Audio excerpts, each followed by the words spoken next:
Well, welcome everyone to our forum today on monitoring educational equity indicators that is being brought to you by the American Educational Research Association and the National Academies of Sciences, Engineering, and Medicine.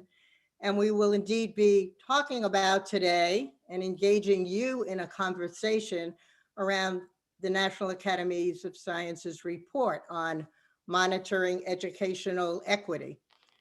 I'm watching quite a number of attendees from around the world flow in, and I suppose one of the parts of doing the introductory welcome is that many of you can flow in and catch the welcomes in the post recording, so that you will be able to be part of this conversation from the outset.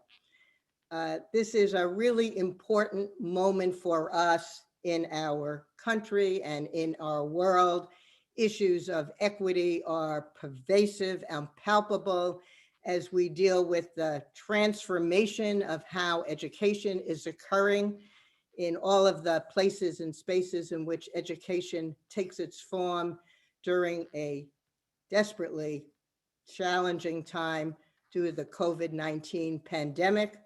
Even though we welcome knowing that there is a vaccine on the horizon, and also the very difficult social inequalities that are experienced worldwide, and the systemic racism and bias that have been sadly part of many social institutions of society, education certainly being no less among them, but the social institution where there may indeed be opportunity for change. So we welcome your participation from some 9,500 or so countries from around the world, several thousand of you with us, and we want you to not only use the chat, but use the Q&A function so that you can become part of our conversation. The cell phones have their tough moments, and I just turned mine off. What we want to do today is to essentially give you an orientation to the report and the framework of the report, but much of the time that we will be with you is really an opportunity for interaction and exchange among those who served on the panel and developed the consensus report.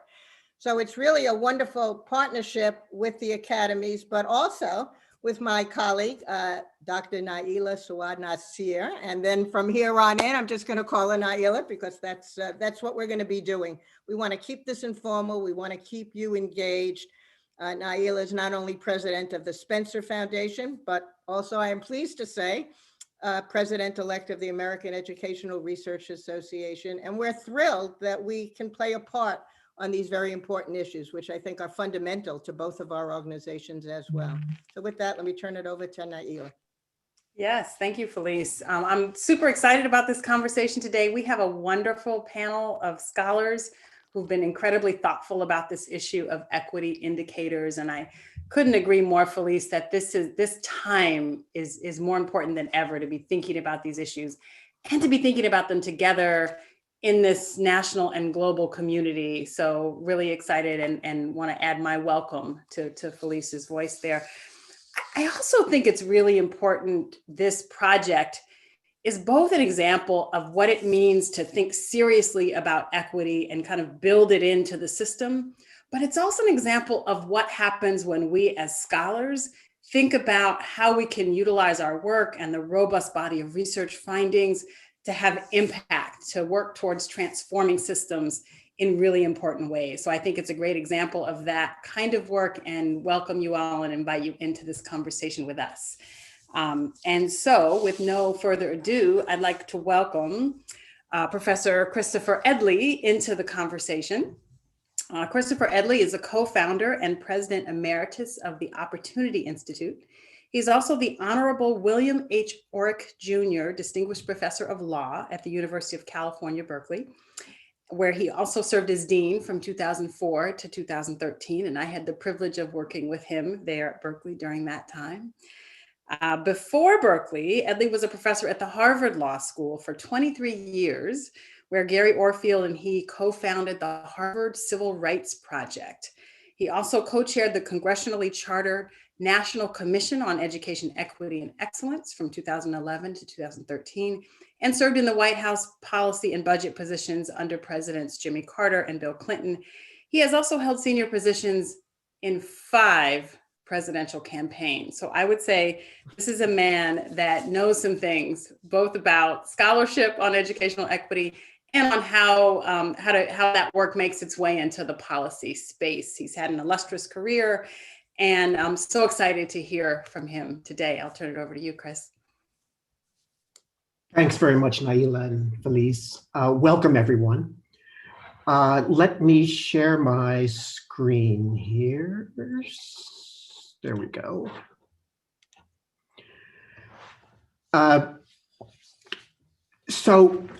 The goal of the study committee that we're reporting on at the National Academy was to produce a design for a, quote, national, close quote, system of educational equity indicators. It need not be federal, but national in scope. We start with that, and I think the emphasis for us was not just on a strong research document, but on trying to create a design that would be feasible, that would be useful to lots of different constituencies, decision makers at every level of government. There are 2 underlying reports here. The major one, the committee report, Monitoring Educational Equity, and there is a much smaller guidebook that is a concrete set of suggestions for states and school districts that want to move in this direction. So I'm going to focus on the consensus study report. Here are the committee members. I'm sure several of the names are familiar to many of you. The shaded box, those are the people you're going to be hearing from today. Let me just make 2 points about this. Our charge was to work on K-12, while we recognize, of course, that early childhood 0 to 5, as well as post-secondary, are critical to thinking about educational equity. That was not our charge, and the committee's composition didn't include, I'd say, a critical mass of those areas of expertise. That has to be left for follow-on work, which we can talk about in the Q&A. Let me start with the definition, because it was not easy to agree on an appropriate definition for equity, but we thought of it in terms of these 3 components of parity, meaning that if you're going to have equity, you cannot have an unacceptable degree of disparity between key subgroups on key opportunities or outcomes that the research points us toward. The second point is that parity has to sort of be qualified by the notion that there should be a fit between the resources and opportunities provided and what students need. So there are going to be circumstances in which a disparity makes sense because it's part of an overall equity strategy. And finally, what we mean by an adequate effort to mitigate the effects of structural disadvantages is that all of the recent science, the science of learning and development, points us to the important role that adverse childhood experiences, chronic stress, trauma, all of these things that can have an impact on learning. And while those problems, those triggers, cannot all be addressed at school, they are barriers to learning, and an equity effort that thinks about the whole child and the context for that child has to ask whether or not schools, together with other child-serving agencies and nonprofits, are doing their best to mitigate the effects of those stressors and adversities on students. So the intended uses are somewhat obvious, but what I want to emphasize on this list is that we have in mind a set of indicators that's not only of interest to researchers, but one that can make a practical difference to decision makers on the ground, perhaps at the school level, but certainly at the district level, at the state level, and the unit of analysis that we want embedded in an indicator system would start as low as possible, but then be possible to aggregate upwards to make broader comparisons across jurisdictions. I also want to point out that a good indicator system can be helpful, this is number 6, in making the substantive and the political case for additional resources distributed in an equitable fashion. So let me plunge into it now. A quick overview of some of the indicators. There are 3 indicators related to pre-K. You see 2 with respect to student outcomes, and 1 with respect to access to resources and opportunities. All of these related to pre-K, since our charge was K-12, these are relevant to an overall look at school readiness. We only have 3 indicators here, a couple of possible constructs or measures for each of them. But overall, we want the indicator system to be parsimonious. 16 indicators, not 125 indicators, as we researchers might prefer. 13 indicators for K-12, looking at disparities in student outcomes and access to resources and opportunities. Now, if you look at these, the color coding is meant to signal those indicators, green, where we think there is a solid research base and a solid consensus right now to build indicators that could be useful for decision makers. The blue indicators here, ranging from performance in coursework to school climate, are ones that additional work, but it's a reasonable near-term goal to reach some consensus about the specifics of what an indicator should measure. And the red are places that are most in need of additional research and development.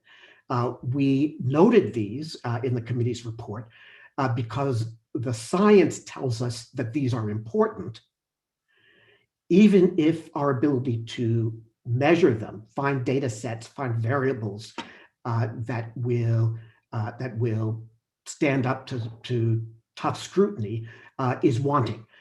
So the nature of our recommendation for an indicator system leans towards the future and a continuing R&D agenda, a process, if you will, of continuous improvement as additional research and experiences allow us to refine, add to the set of indicators that we can begin with right now.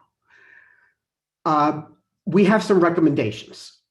These are recommendations per our charter, directed largely at the federal government, although I would emphasize that given the politics of education in the United States, we think that we predict that most of the action will be at the state level with perhaps some light coordination and perhaps some funding from the federal government, but we don't envision an indicator system at this stage that would be owned by the federal government because of the sensitivities around federalism.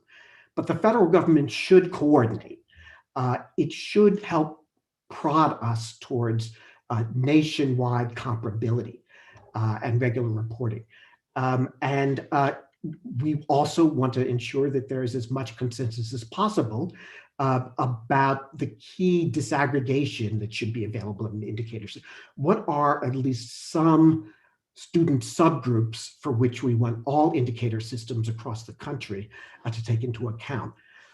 We do make clear that at the district level, at the state level, there may be local considerations that would add to a central shared core of indicators. Perhaps there's a student subgroup that's of particular importance in one jurisdiction, or there's a particular aspect of teaching and learning that is important for that jurisdiction to keep tabs on. So sort of localized customization is possible, so long as we try our best to have a comparable set of core indicators. And finally, number 6, we want to make the point that this is not static. It cannot be an indicator system for today that lasts forever. Our model in the United States, at least in my mind, and those of several committee members, is the National Assessment of Educational Progress, NAEP, and NAGB, the governing board over NAEP. And NAGB, an independent entity, in partnership with the Institute for Education Sciences at the department, have a partnership that applies research to the continuing development and improvement of the national assessment itself. Similarly here, we think there will be a need for an entity that provides continual direction to a research agenda and builds consensus around adjustments to an indicator system over time. Let me close up by saying that we hope that this work of the National Academies, together with follow-on work that some of us have in mind, will have several benefits in comparison with the myriad dashboard and indicator efforts undertaken by different levels of government, by various advocacy and research organizations, et cetera. One, of course, is the brand of the National Academy of Sciences. The second is anchoring our recommended indicators and measures in the research literature rather than in politics or ideology or intuition. A third, I think, is that we want the legitimacy of this effort to come not only from a research literature, but also from the involvement of practitioners and other stakeholders, both inside and outside, in the fine engineering of specific data sets and particular variables.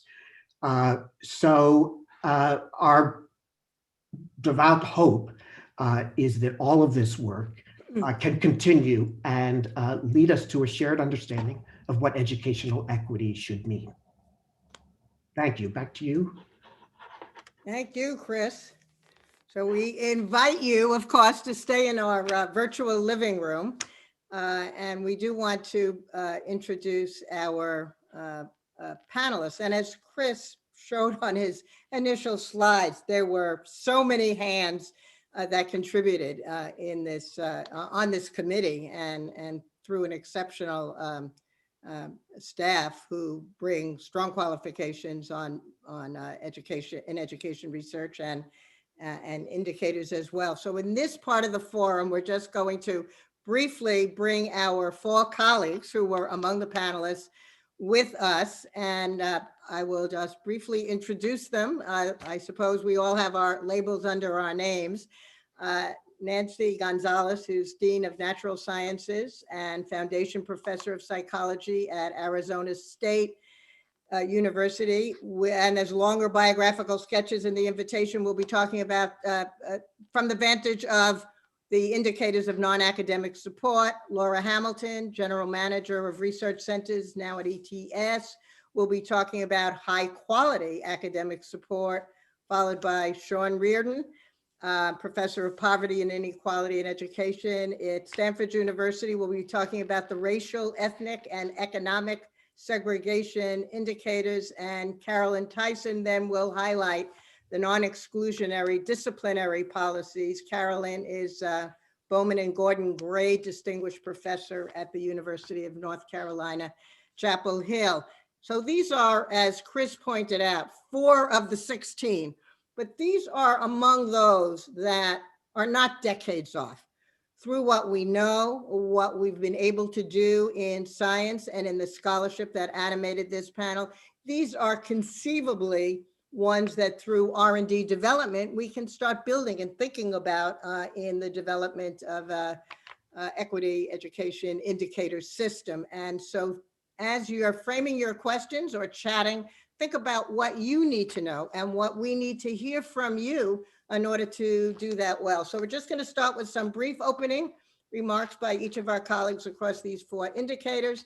And then Naila and I are going to kind of go at it in a Q&A forum of which our colleague George Wimberly, who is monitoring the questions, will be your voice. And so we welcome your voice both now and as we look at the chats and the Q&A after this session. Nancy?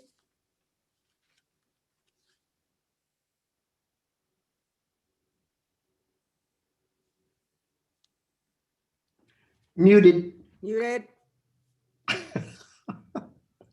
Good thinking. Good thinking. I always do that. Sorry. Yeah, It's a pleasure to join you all today, especially now that I'm no longer muted.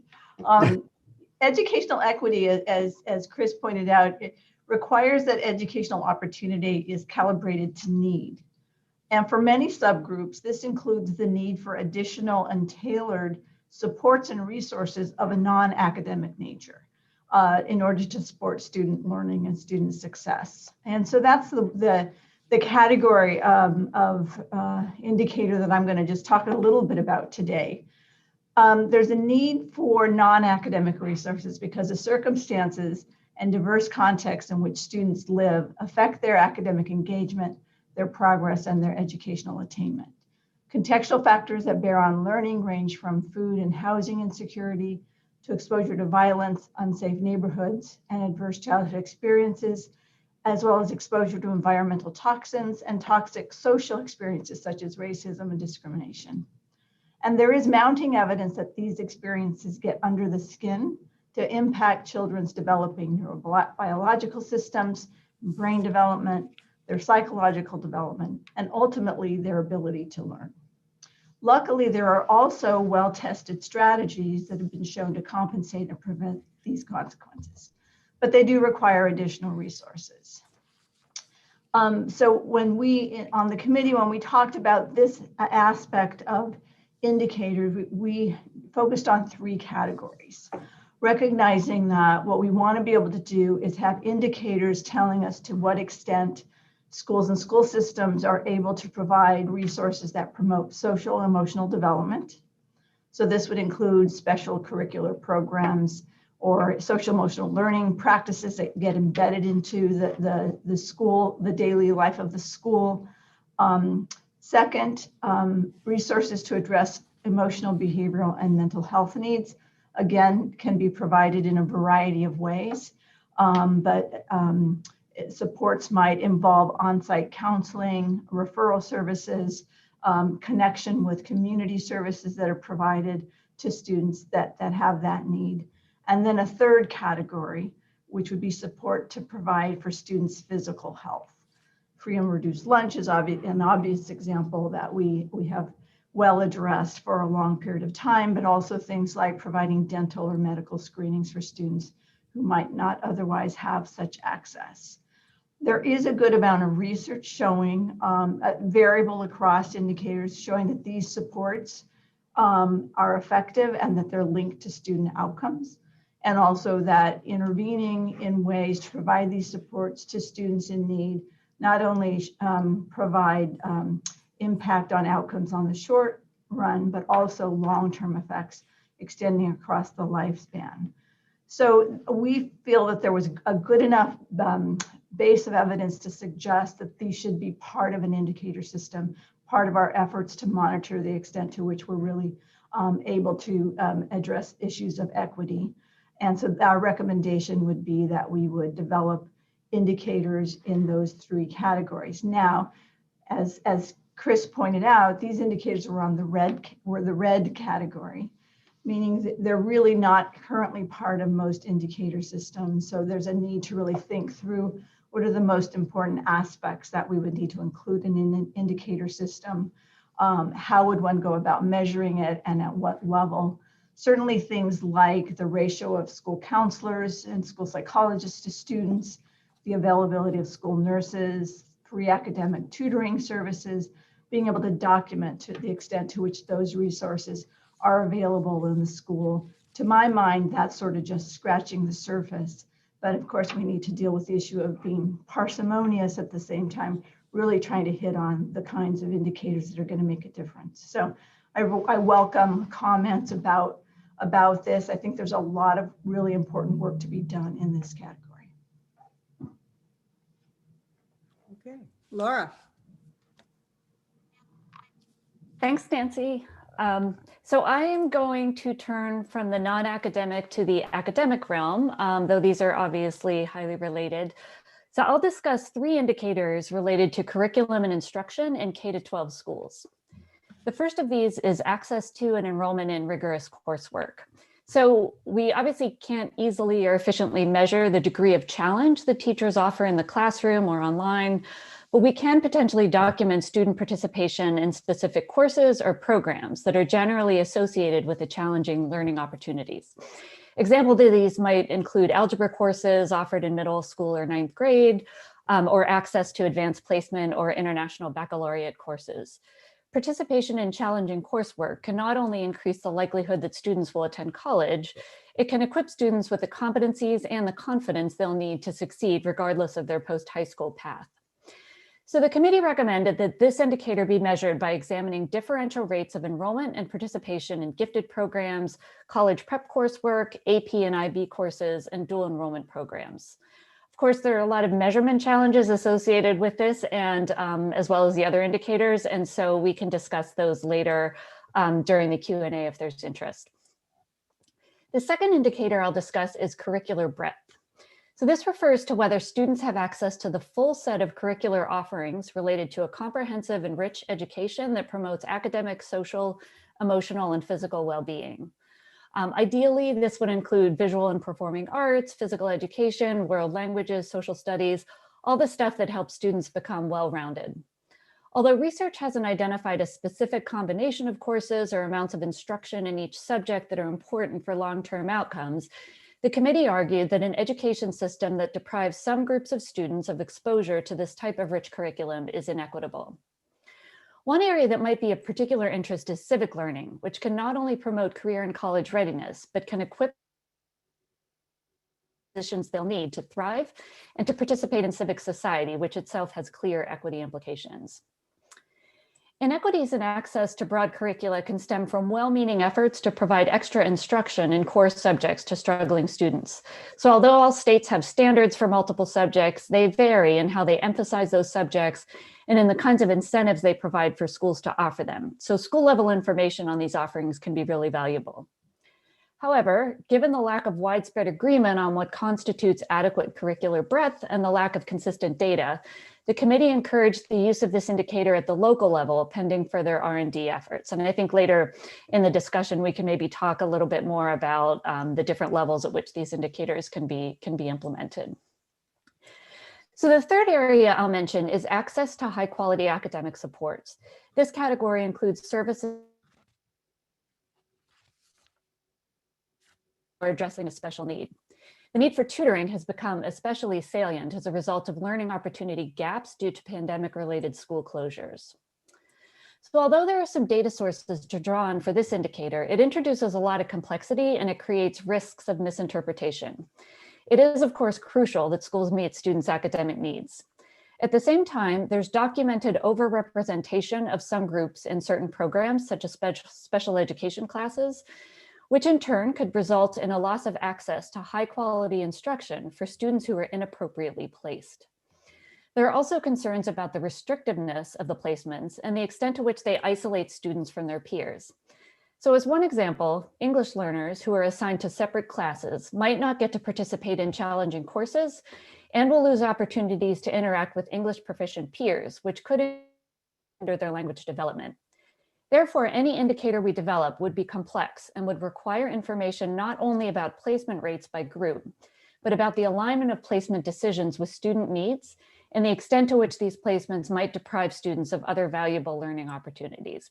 So this is another one of those indicators that is going to need a lot of R&D to get it right. So after sharing those examples of indicators, I wanted to wrap up with a few overarching considerations. First is a lack of consistent information and efficient data collection strategies to document the quality of these curricular offerings. A large-scale system will generally need to rely on course titles or other high-level data that can mask a lot of variation in quality. A second consideration is the need to understand disparities both between schools and within them. School-level measures of the percentage of students taking AP classes, for example, could mask substantial inequities in which students in the school get access to those classes. A related consideration is how to balance the need for information on who participates with information on what's offered. So a school that offers broad, equitable access to AP courses, but only has the resources to offer a handful of those, might actually be providing better opportunities than one that has 27 AP courses, but limits access to them. Another consideration is the need to document both equity and excellence. We don't want schools to reduce opportunity gaps simply by eliminating challenging courses or narrowing the curriculum for all students. And then finally, some of these curriculum indicators are more relevant to older students than younger ones, but educators will need to work across the whole system to ensure equitable access to experiences that prepare students to succeed at each stage. Elementary and middle schools, for instance, will need to adopt curricula that enable students to take those challenging courses when they get to high school. So it's clear there's a lot of work to be done on these indicators, but there's also a lot of potential benefit if we can get it right and really document inequities in access to these high quality learning experiences. And so now I think I'm turning over to Sean. Perfect. Great, thank you, Laura. So I'm going to talk about segregation as an indicator in an equity monitoring system. So it's important, of course, that we measure disparities in outcomes, whether that's test scores or graduation rates, college going rates, things like that. But it's easy in some ways for people to mistake disparities in outcomes as evidence of something that's responsibility of individuals. And the committee thought hard about this and thought that it was important that we emphasize that an equity indicator system ought to hold the system responsible, hold the system accountable in some sense for inequities, not just point to disparities in outcomes or disparities in access. And so segregation is the kind of indicator. It's really a measure of systemic or structural equity, not a measure of disparities in individual outcomes or experiences. And we know from research, particularly research by Rucker Johnson recently, as well as other research that shows that segregation is a powerful predictor and cause of disparities in educational outcomes. Johnson's work shows that for students who grew up in the South and went to desegregated schools, they had much better outcomes than students who went to segregated schools. They were more likely to go to college, they earned more as adults, they had better health as adults, their children did better educationally. So that work shows that segregation as a structural factor powerfully shapes the opportunities available to children of different racial or ethnic groups. So we included segregation or measures of segregation as one of the key indicators in our recommendations. From more recent work, we know that segregation is a very powerful predictor of racial achievement gaps. In fact, there's no school district in the country out of 13,000 school districts that has even a moderate level of segregation, but doesn't have very, very large racial achievement gaps. So segregation is sort of a limiting condition on equity. Sean, Yep. Can you speak up a little? Sorry. Up. Yeah. Can you hear me better? So how should we measure segregation? What should we measure about it?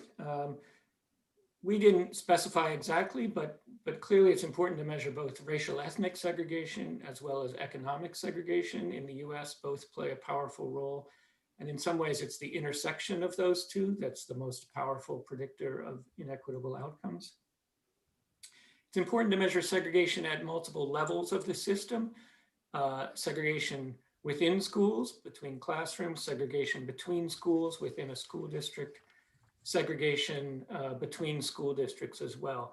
Because identifying the levels of the system at which segregation is most prevalent is going to help us understand where in the system we need to change the structures the most.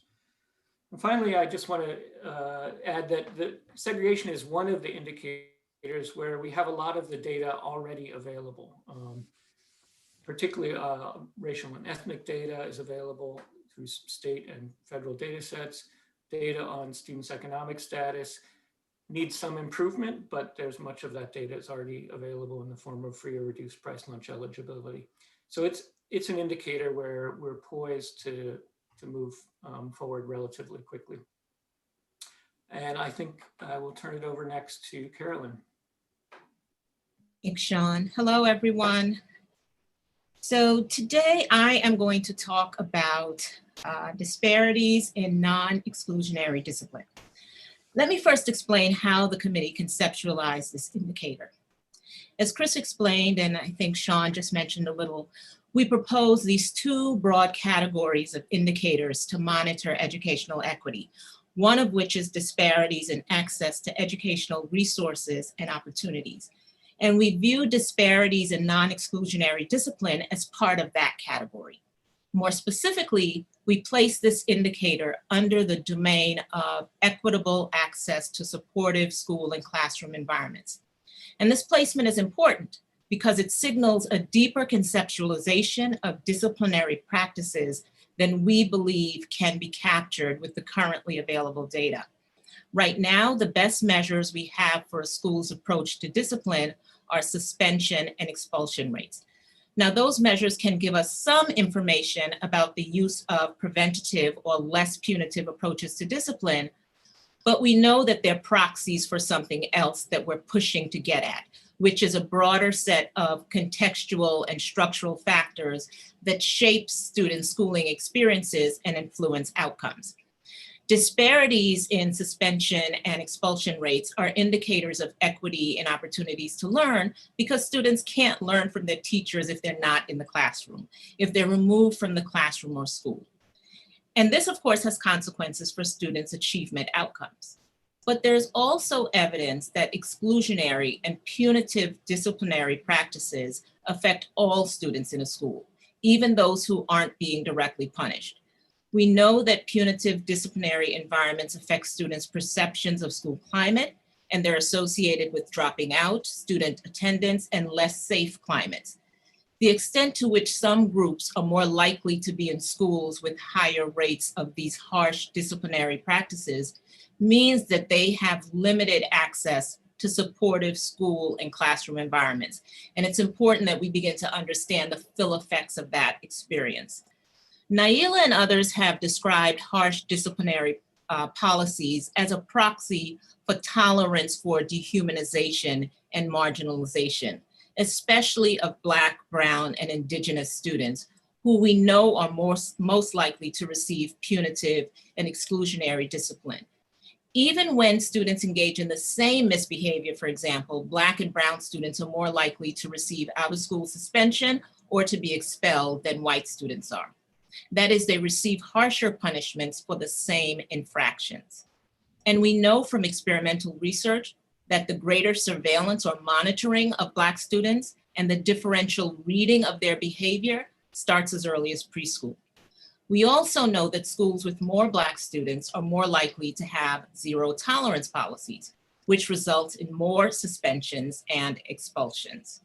In many ways, these patterns suggest that students of color are given less latitude or room for what might be developmentally appropriate behavior, exploration, and testing of boundaries, but their behavior is more often perceived as willful and adult-like.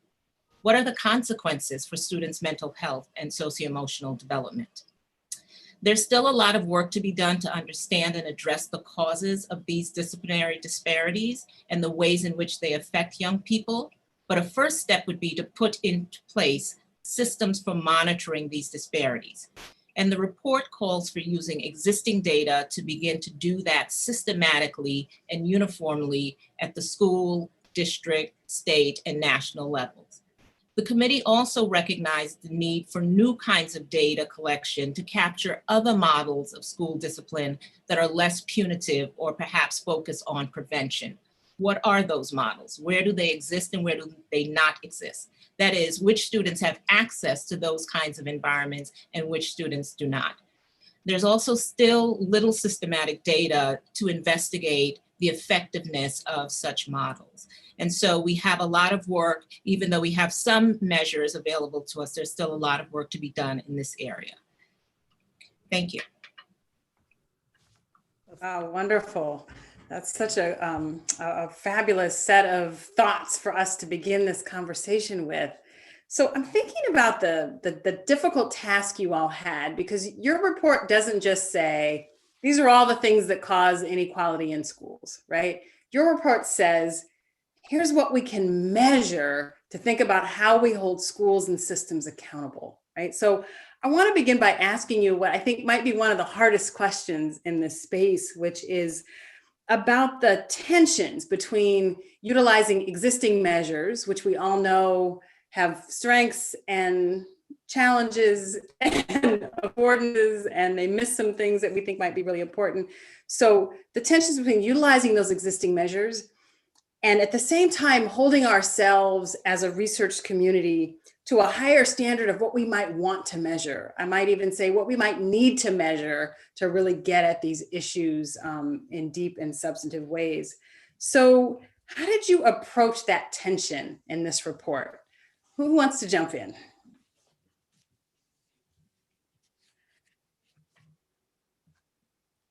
I've spoken too much. Come on, you guys. No, jump in, Chris. Go, Well, go for it, Chris. You're absolutely right to point out the tension. Actually, I sort of analogize it to problems with the NAEP, where there is always this tension between continuing the trend line versus introducing a new instrument or the like. So it is a balance. So one way to think about it is that the things that are most central to existing data sets, dashboards, and the like, reporting structures, the things that are most central to them will also turn out to be central in the indicator system that we imagine, in part because there's a shared insights from the research base about why those variables, why that data is so important. So I don't think it's not as bad as it might first appear. But the second point I'd make is we think that the equity issue is so important and salient at this moment in time that a focus on educational equity deserves its own space, not simply as a piece of an already existing set of data instruments or collection systems. In part, we think it's important because, remember, equity is not really about the individual student and what he or she isn't doing or what he or she faces. Equity is really a concept about how the system is performing, how the adults are performing, how the institutions are performing. And it's an effort, if you will, instead of holding students accountable, which is much of what our accountability measures do, it's about actually telling adults, indicating to adults where we are not succeeding in delivering the education that we promise. So I having said that, I will say that the committee is agnostic on how these indicators might be used in an accountability system. That's sort of a third rail. That's certainly not an answer one gets from a research base. That's a political and policy judgment that's beyond our purview. But the information we're talking about is vital and useful for many, many purposes and many audiences. Yeah. Sean, can I also jump in on this? Because it strikes me that one of the points Chris is making is that we know lots of things about student outcomes. Could you help us think about what's the difference between an outcome and an indicator?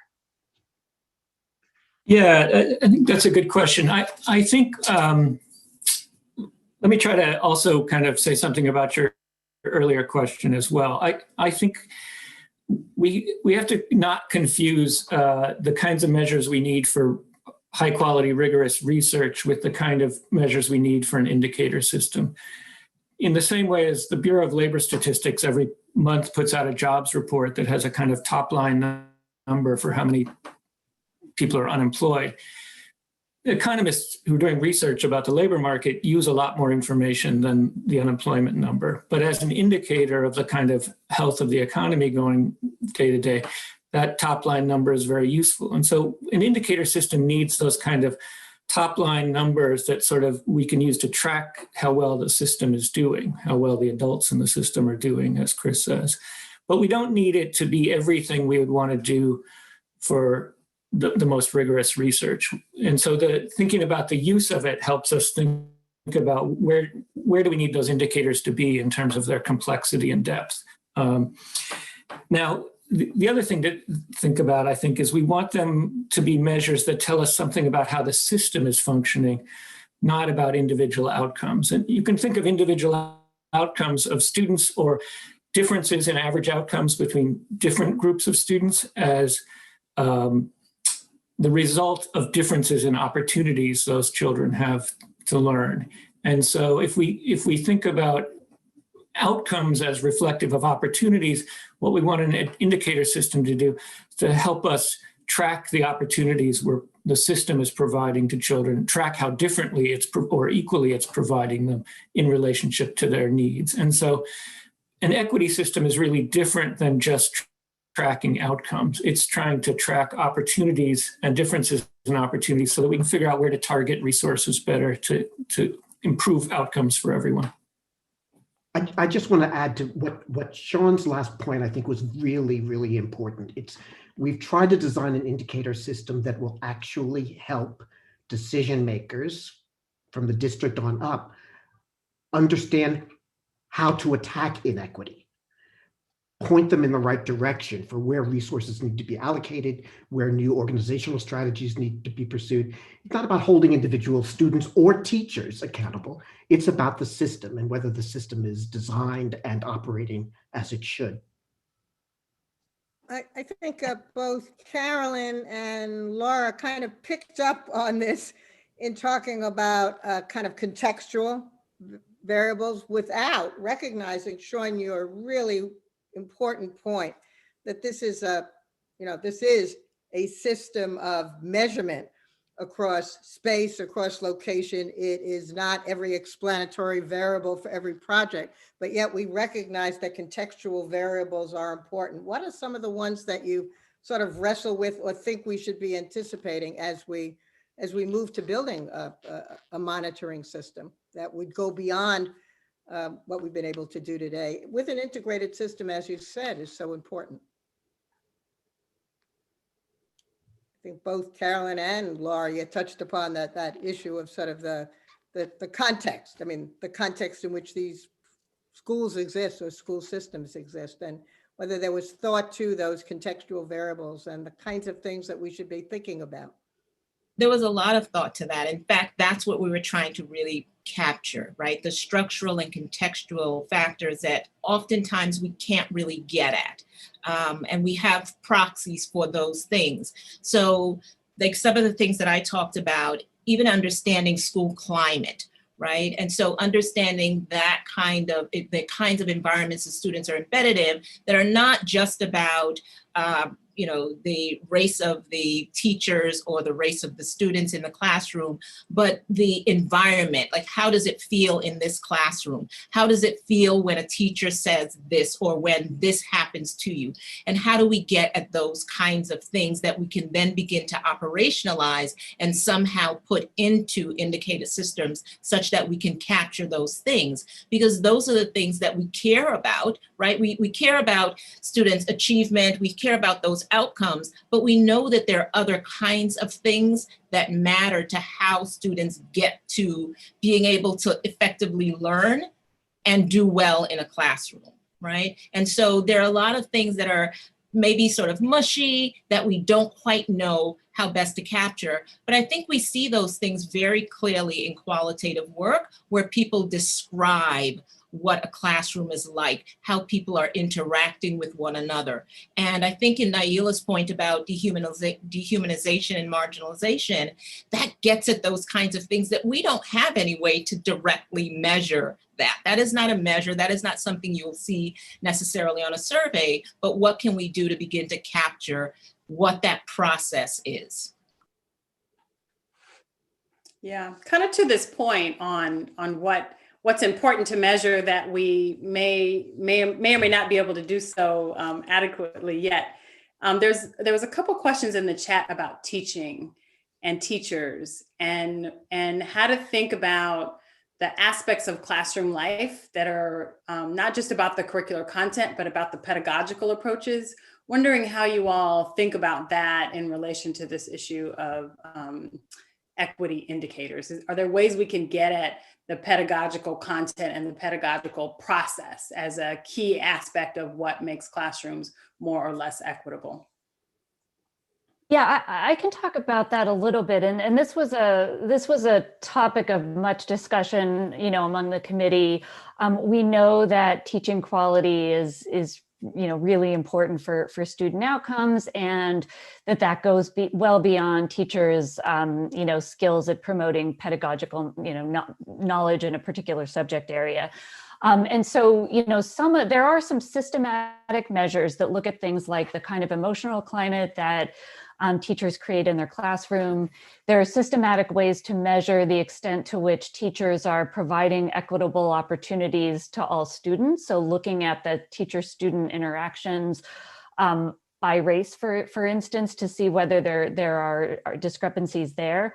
So there's a lot of nuance in thinking about what equitable access to instruction means, and you can't capture that all at the district or school or even classroom level. You've got to really kind of go into the classroom and look at it. And so that's one of the big challenges that we've raised with many of these indicators, is that the information that you really need to understand equity isn't something you can easily capture in a relatively low cost comparable method that's administered across in every state across the country. But there are ways we can look at it, and I think Caroline's point about using qualitative work to kind of supplement what we're gathering from these large scale measures can be really powerful and can help identify some of the sources of inequity and give educators guidance about how to address it. Nancy, as Laura was talking, I was really thinking about this non-academic support end of the spectrum, which if schools serve one important purpose, you made mention of, for example, citizenship kinds of considerations and indicators, but at the end of the day, how you exit from school and feel about yourself as a person takes not only classroom support, but these non-academic, these climate supports and also non-academic support systems. How would this fit into this system of indicators in a way that would not just be, oh, is this an enriched environment that has this as a add-on? How do we see this as really, really integral to what school and learning is about? Yeah, I think, first of all, by putting the non-academic supports even on the list, it's kind of one step towards saying it is integral. True. And I think, in response to the first question about how difficult it was to get around how you measure this, we struggled quite a lot. And we ended up deciding that what we needed to be able to do is to be able to say what the research tells us about what really is going to, move the needle and should be on the list, and not be constrained by whether or not we have exactly the right measure, or whether or not, because we were getting into discussions about, well, what would the right measure be, and trying to, that I don't know, we did that for maybe a day or two and decided this is not going anywhere. We had to back up and say, we need to really think about what are the 60 indicators, what are the main things we want to have on that list. I think now the hard work begins. How do you come up with an indicator that really captures the aspects of non-academic support that really matter? It's not just, do you have a social emotional learning program in the school? Right. I mean, it's more than that. And I think that's the challenge, is that we need to bring the research together and do the R&D to really think about what is the best indicator. And I think we should push ourselves to say, with the right research, we can get at an indicator that is going to allow us to study it at a broad level, because then we can answer really important questions that we can't do on a school by school, study by study basis that we do now. I would add to that. Oh, go ahead, Laura. Sorry. Lori first, Chris second. Yeah. I was, you know, an important source of data for this system will be students. Once they're old enough to be able to you know, respond to a survey or other data collection instrument, they can be a valuable source of data on, you know, how the schools make them feel welcome, where they see, you know, sources of inequity. And so I think that as we're thinking about data sources, we need to keep that group, which is the group that this is all about, really central, and just value their voices and their input into this. Mhm. I want to say that first, you'll recall the slide in which I showed K-12 indicators, color-coded, green, blue, and red. And that's exactly to illustrate the point that Nancy was making, well, that several people have made. We're trying to put it on the table as something that we need to have an excellent indicator system, but we're leaning into the need for additional research. In some of these fields, especially concerning non-academic supports, there are lots of researchers and lots of practitioners who think that they have a way of measuring what they're doing and how well it's working. But as a committee, we didn't see a strong consensus in the literature about that. And that's why we put it in the needs further work category. It's not a mystery that the science tells us it's important. But what we need for a legitimate system that's going to be used broadly, shared broadly, is much more of a consensus about the best way to do the measuring, which constructs, which data sets. So that is the next stage of work, as well as the future for R&D. Yeah, that's kind of connected to a related issue, because I think there's two types of data that we're talking about here. They're not totally disconnected, but they're different in origin, right? Like there's data and constructs that come from the research community. And I think that's where we've been focused some of our conversation. But there are also these existing data systems that schools and districts and states use. And I'm wondering about how you think about those in relation to these equity indicators. How important is it, for instance, to have comparability of data from across different educational jurisdictions, or how can we improve those data systems? Is there a need to improve those data systems? How do we think about that work in relation to this project? Anyone? Sean?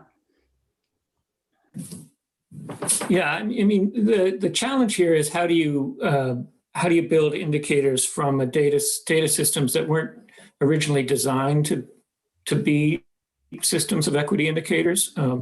Administrative data systems are not meant to be used for research or monitoring purposes in many cases. So how do we use them? And I want to say something also about comparability. So we need comparable measures, because without comparable measures across place and time, we can't benchmark one place against another. We don't know who's doing well and who needs to improve more. And we can't measure progress towards our goals if we don't have comparability. So it's key that we have comparability, which means the adoption of kind of uniform systems of constructing indicators across places that remain relatively stable over time. An example of when this becomes challenging is, so there's a lot of states that have started to administer kindergarten readiness assessments that would fit with one of our indicators around, equal kindergarten readiness. But many states allow individual schools or districts to choose what readiness assessment they use. And so you end up with lots of data on kindergarten readiness, but not comparable from one school district to the next, not comparable from one year to the next. And so it becomes hard to use that kind of data. So there's some tension then between allowing for sort of local control of some of these things, as well as building kind of comparable systems that let the system kind of monitor equity.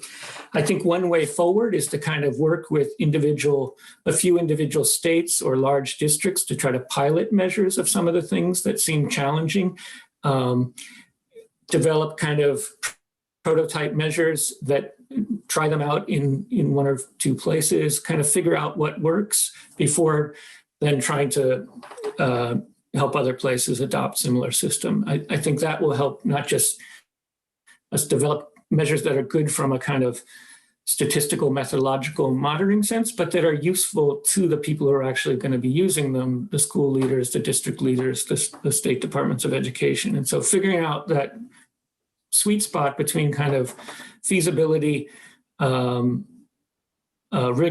and usability is going to take some kind of pilot work in a few places to kind of dig in and do that well. Yeah, it would seem, or maybe I should ask, what do you see to be in this model collaboration across, let's say, several states, as Don Campbell might have said, also engaging in reforms as experiments so that you don't get so attached to how you've done it that you can iteratively see in these several states kind of a common project. I could see the state longitudinal administrative data systems improve so much with the development of some common data elements and the crosstalk across states about what these indicators mean. And many of you have used extant data systems from schools. I'm wondering whether that's a way that you would see this as moving from the report to an existence proof. An experimental existence proof, not in the classical, I'm not talking about control groups, but in the reforms as experiments sense of a spirit of volunteerism and collaboration. Listen, that I think is in many ways the most important part of the follow-on work that we need to do, to go beyond what we've thought of as the indicators and the constructs or measures, to get into the detailed engineering, as Sean was just talking about. Part of that is seeing to what extent existing data structures, collection systems can be used. We actually have a chart that shows that there are many data inputs that are available and can be part of this overall system. So you don't want to obviously throw out all the existing efforts at collecting and analyzing data. We can pick those that are most important to this very parsimonious set of indicators that are focused on equity. So what we have to do is essentially find some early adopter jurisdictions, districts and states who will work with us to do this fine level of engineering, build consensus among both the insiders, the officials, the decision makers, and the outsiders, the researchers, the advocates, the community folks, about the particular designs, and using the NAS report as a framework, try to pull them together with a strong enough consensus to actually move to implementation. I think once we are able to accomplish that in some early adopter jurisdictions and push at the comparability and commonality elements that we want, then we've got a story to tell. We have the existence proof that you're talking about. We can spread it to other jurisdictions, and we have a good story to tell. So, and some suggestions about how they might move forward in their jurisdictions, period, paragraph. The last thing I'd say is that some people would like this to be completely federalized. Let's get the federal government to do it. Let's build off of, say, the civil rights data collection effort and build out in equity. I don't think that would work either substantively or politically. That's that's certainly the committee's judgment on the substance, my judgment on the political. The heavy hand of the federal government is simply not going to be a sell. Something like the collective efforts and coordination and consensus across states, as we saw in the development of the unfortunately named Common Core State Standards, which was not a federal invention, but it became national in scope because 45 states have adopted something reasonably close to what the Common Core State Standards proposed. That's what we see happening here, and wrapping it all around in this system of continuous improvement through R&D and well-analyzed experiences. Hey, George, what are you seeing in the chat box there, or the Q&A that you might want to add to the conversation? Well, there is a lot in the chat and in the Q&A here. And some of these things you've touched on. But one question has come up though, as we start looking at schools doing research, how might these indicators differ or vary for urban versus rural versus suburban schools? An open question here to the panel. I don't see that there's going to be much difference at all. You care about disparities in access to effective teachers in rural schools and in urban schools. And we could say the same thing for all of the indicators. And now there may be technical difficulties in some places about actually getting at the data. The data systems may not be at the point where they are adequate to meet the needs of the full-blown indicator system. So that's something to work on. But apart from the accommodations on technical grounds, we think substantively, the things that are at the core of an indicator system, I think, will be the same, period, paragraph. That's not to say that there won't be jurisdictions that feel that they have to augment that core set of indicators with indicators that are particular to their circumstances. Maybe it's because they have a lot of Native Americans on reservations and they need some additional variables or some different strategies for collecting data.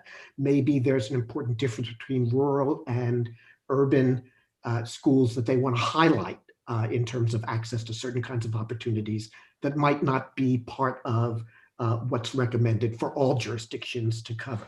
So we think that tailoring by augmenting the indicators and by being flexible with respect to the data collection strategies is important. In rural districts, you may want to collect some of this data in a census manner.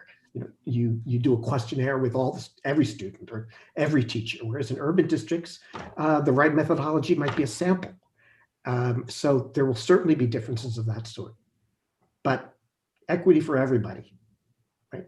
No matter the zip code. So that brings me to a question, and it's maybe a deeper philosophical question that I personally wrestle with, and I'm seeing some indications of in the chat and the Q&A, which is, and I'll kind of try to offer it succinctly. Our systems are deeply racist. They are structured to perpetuate inequality. So this piece of work that you all have done is clearly positioned to push back on that, to create something different. But how do you account for how nimble these systems are that find new ways to adapt and to continue to perpetuate privilege and inequality? How do you think about that? And what makes you hopeful that a tool or a set of tools like this is going to be impactful? Colleagues? I know that's a big hard for me. I actually think the fact that you're monitoring the systems mean that it's harder to get away with that, right? So if you imagine, for example, that tracking became a way to maintain segregation, if you are monitoring which groups have access to which kinds of classes, then you're more than likely going to disrupt that new method of segregation. Right. And so I think that's what the monitoring system is supposed to do. And if it's done on a regular basis and it's done systematically across schools and districts and so forth, I think it's less likely that those kinds of new systems that might come in place to continue to reproduce inequality are disrupted early on rather than becoming entrenched in systems, right? And I think that's because we haven't been monitoring. We have not been, for example, monitoring who gets access to which classes. Researchers we identify these patterns in our work, but it took very long time for it to actually be addressed at the school level, at the district level, and so forth. So my sense is that the monitoring systems are supposed to capture these things early on and have schools and districts and states really begin to address them. I would add of leaning forward. If you take an example like exclusionary disciplinary practices, a couple of decades ago, that was not an area of wide concern.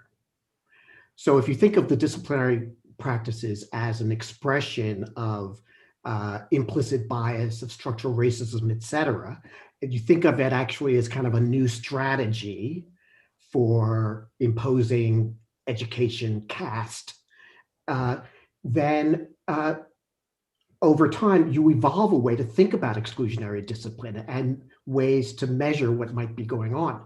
So I just build on Carolyn's point to say that things will be illuminated by having an indicator system, but we also have to be vigilant for new expressions of fundamental issues, fundamental challenges.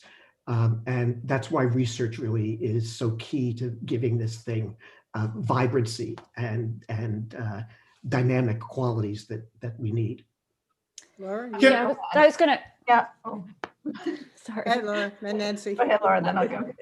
I was going to say it gets back a little bit to this tension between keeping everything the same over time so that you can track trends and being willing to kind of continuously improve the system and bring in new indicators. And I think that the ideal system would have a balance, but there's clearly a need to be alert for new ways to propagate inequities and for new sources of inequities. And I think that the COVID experience and the sudden criticality of having broadband access to even have the most basic learning opportunities is a good example of that. And so that is something that the committee talked about is taking a sort of continuous improvement approach to this system so that we can modify it as needed to capture new phenomena. And thank you. That's a great point. I was just going to also add that I think Carolyn did a wonderful job of talking about how monitoring, is a way towards accountability, which is critical.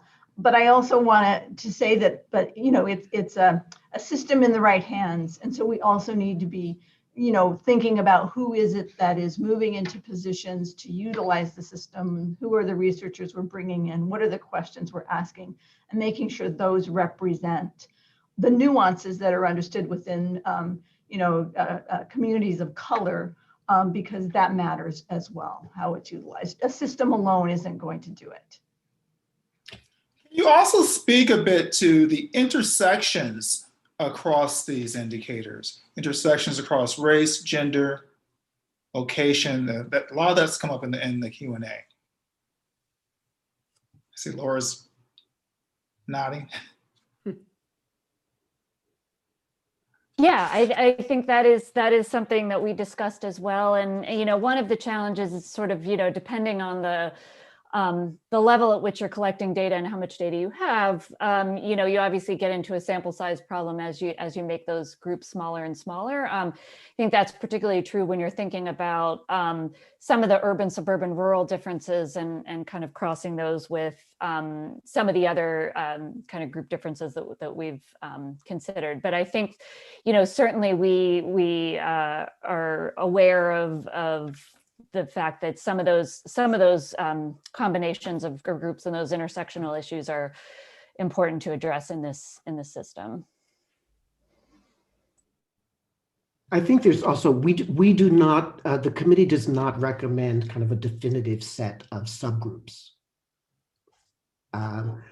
Some are fairly obvious, right? But at the end of the day, the decision upon which subgroups are salient is not so much a research decision, it's much more a political and policy decision. For example, should one be able to cross-tab against student populations like students with special needs, students with disabilities? And if you are going to cross-tab on disabilities, you have to separate physical disabilities from cognitive disabilities. Those are judgments that would certainly be on our permit, but are the kinds of things that need to be worked on in the engineering that's part of a follow-on project. And I have no doubt that there will be a core set of common crosstabs to be done, but there will also be places that have, for any of many different reasons, a special interest in bearing down on a specific population. And so the system has to be built flexibly to accommodate that. The last thing I'd say on this point is that we did not talk about in the committee, and I haven't talked about it with anyone since, but it comes to mind that we have to build a strategy that systematically is on the lookout for the innovations that are coming from districts and states outside of this. People all over the country are constantly trying to figure out, okay, how do I measure access to instructional technology? How do I measure the quality of instructional technology? And I think an indicator system is going to have to be open to finding ideas out in the field and elevating them, studying them, trying to build consensus around them. This is not going to be researcher driven. This is going to be a set of practitioner driven ideas for the indicator system and has to be part of this continuous improvement process.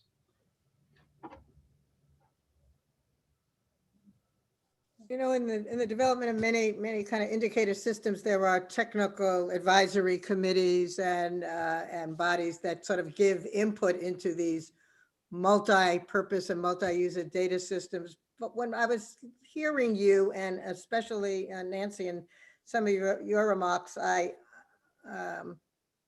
was wondering whether part of this model really would be a community form of input.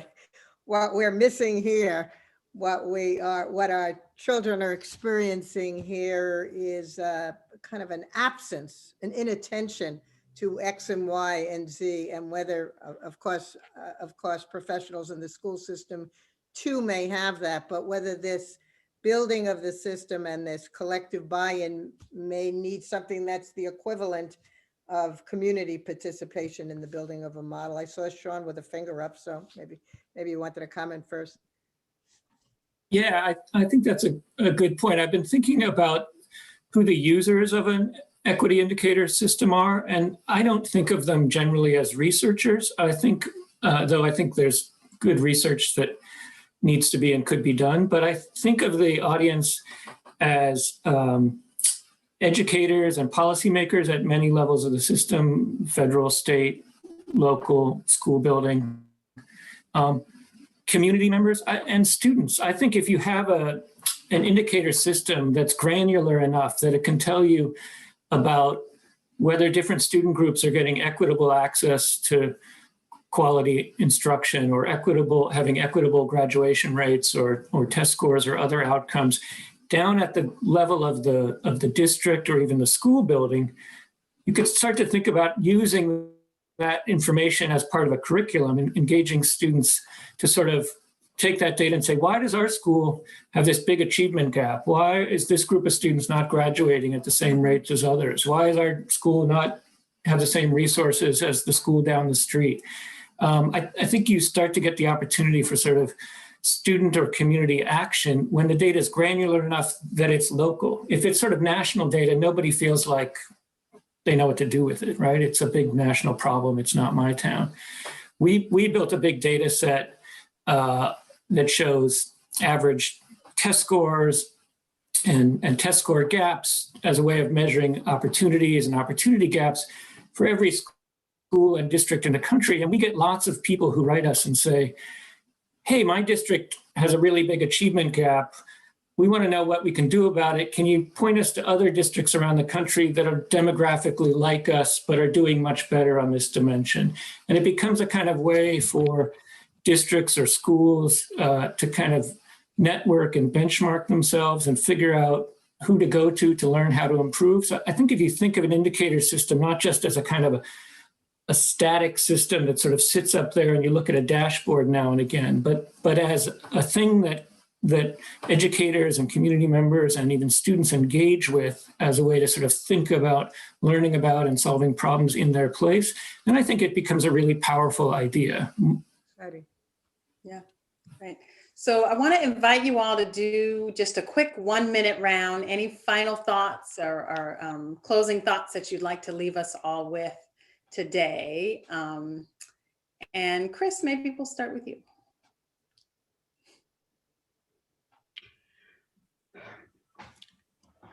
I'd like to emphasize that I hope that one of the contributions of this work, as Nancy said, is to bring more attention to, more focus on the non-academic supports and interventions that are so critical to student success.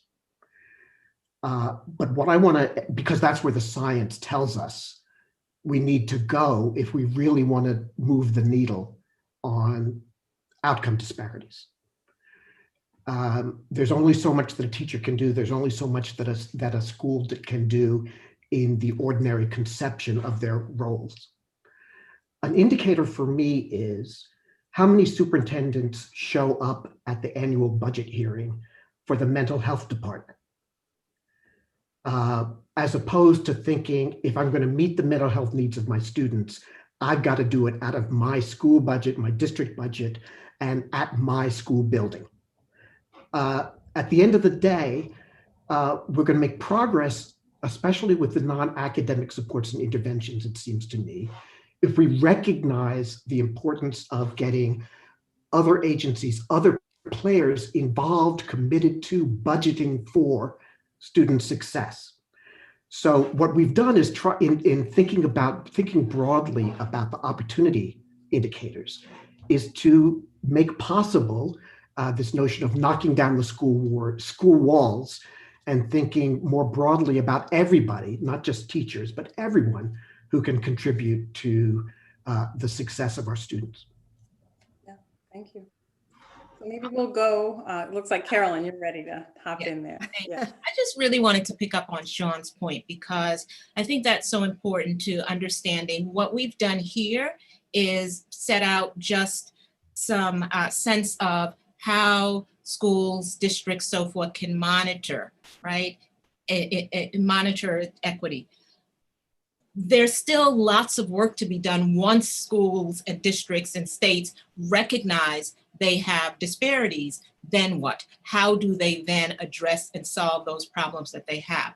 So we've just come in with one part of the issue. We've started to just say, here's a way that they can begin to identify the issues in the schools, but then there's still the issue of then how do they begin to address them? How do they begin to turn things around so that systems are more equitable for all students? And so I really liked Sean's point that, or just the fact that districts are reaching out, trying to find ways that they could actually deal with this. But it also shows us that they want to do the work, but they don't have the tools to do it. So this is giving them one set of tools, identify, but once you've identified it, then what? So there's a lot of work to be done in that area as well. Yeah, thank you. Somebody raring to jump in next, Nancy. Oh, sure, I'll jump in. So, you know, I think what's most exciting to me about the indicator system, and I don't do indicator research, I'll be upfront about that, but it was very educational to work with this group to kind of understand the thinking about it. But to me, what's most exciting is that it takes these really important aspects of what we think are going to matter for equity, and it turns it into publicly available information that is actionable and can be shared. And so that the problem now isn't just the problem of the few researchers who have access to the data to solve, but it's all of our problem. It's, you know, it's the local level who can see for themselves, you know, their scorecard or how much progress they have made or not made, and they can introduce topics. So for me, it really invites partnership across many, many stakeholders around these really critical topics. And I don't see how we will ever make progress until we have that kind of partnership. So I'm hoping this enables that to happen.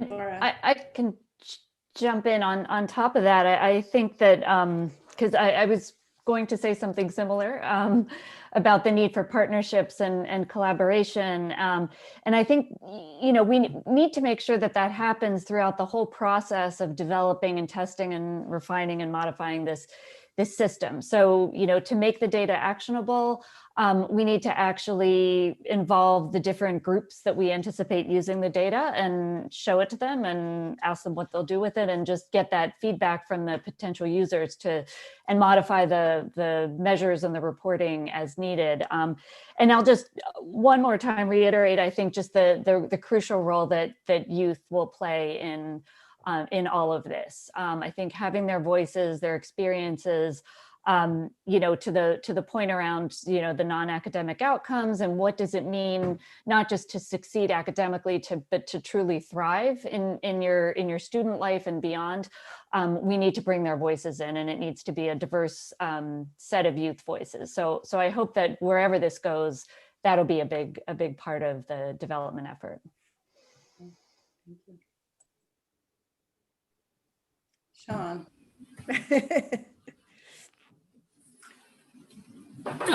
I sort of said, I think my closing remarks a minute or two too early, but I do have one other thing, which is I think a lot of research still needs to be done, not just to help us develop indicators, but when we have indicator systems, I think it's important to do descriptive research to identify the patterns of unequal opportunity and figure out where we need to target resources. It's important to do work linking the indicators of opportunity to indicators of outcomes to sort of figure out which indicators matter the most and which ones we should focus on really moving. And then to do research to try to understand what kinds of policies or strategies and at what kind of level of the system are most effective in improving the indicators, which we then believe would sort of improve equity in student outcomes and experiences.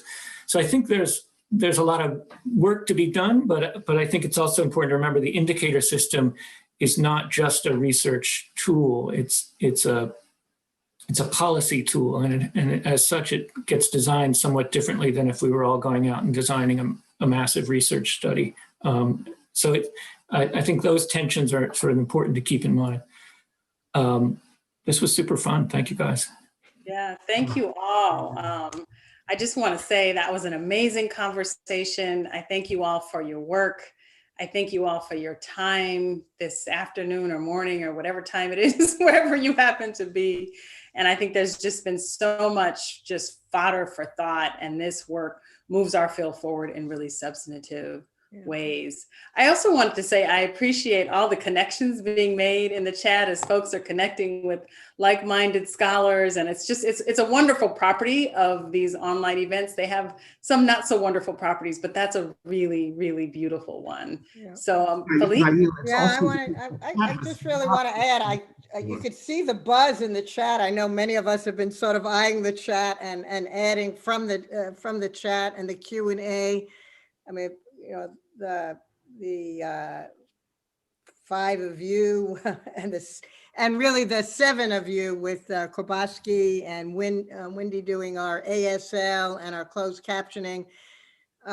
There's a lot to chew on, but in moments of darkness, coming together around an agenda like this with the community, with the scientists who are, who could do so much better than the challenges that we have faced with indicator systems in the past, almost an equity indicators core, where school systems and states really want to be a part of the project. It's not looking under the hourglass and seeing where the mistakes are, but it's collaborating around doing better. And while we started with saying we've got 4 indicators, you each have different vantages of things you want to emphasize.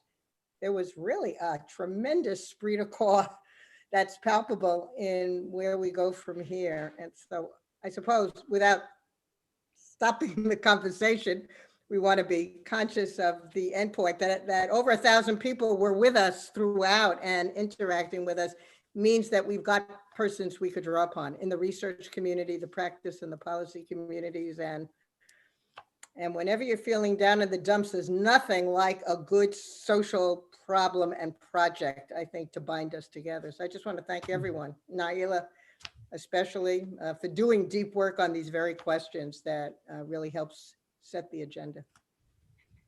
And I do, I suppose, one other thing that, Chris, you started with, it took a real huge panel. I mean, I just wanted not only acknowledge all the panelists who are part of this, all the research work that went into synthesizing and examining that work, Judy Koenig's work, Natalie Nielsen, who's worked, both of whom have worked on so many significant projects that have advanced policy and practice.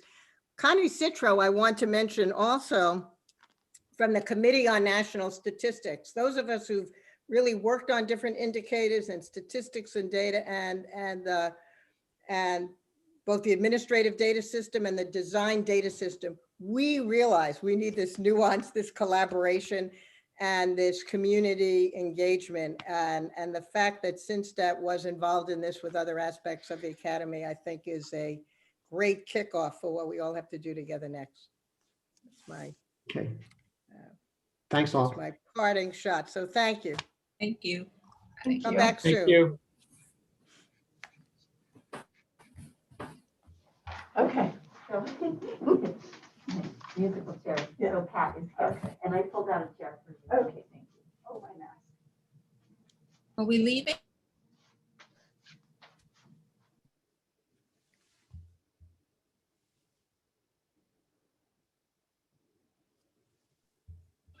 Hey, I'm still, oh, Yeah, you can, think you could stay.